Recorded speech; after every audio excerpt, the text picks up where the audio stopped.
Hi, this is Amanda from Berroco, and I'll be demonstrating some of the most commonly used decrease stitches in our patterns.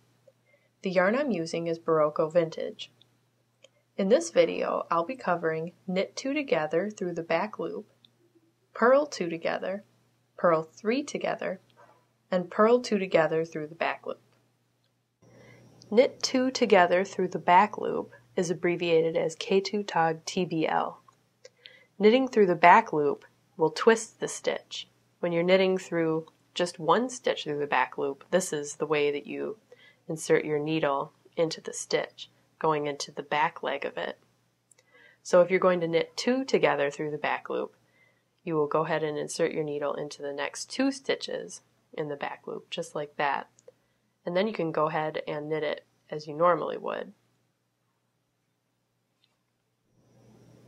And that's knitting 2 together through the back loop. Purl 2 together is usually abbreviated as P2 Tog. And this stitch is also just like it sounds.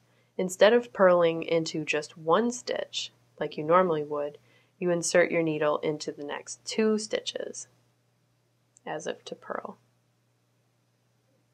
And then purl them like you normally would.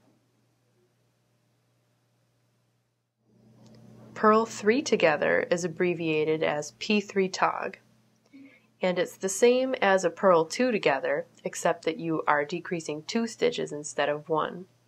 So instead of inserting your needle into the next 2 stitches on your left needle, you insert it purlwise into the next 3.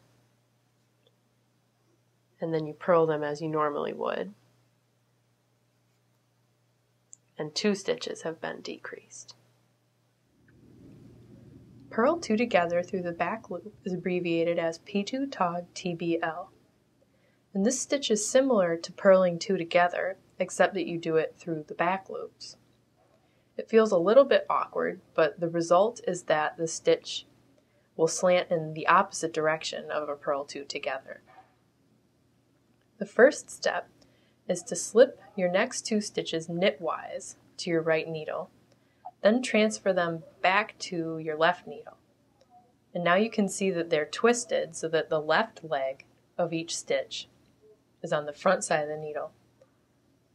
The next step is the awkward part, and what you need to do is use your right needle to come through the back of these 2 loops from left to right. So it feels a little bit weird, but you can see this is what it's going to look like. And then you just wrap your yarn as you normally would to purl and complete this stitch.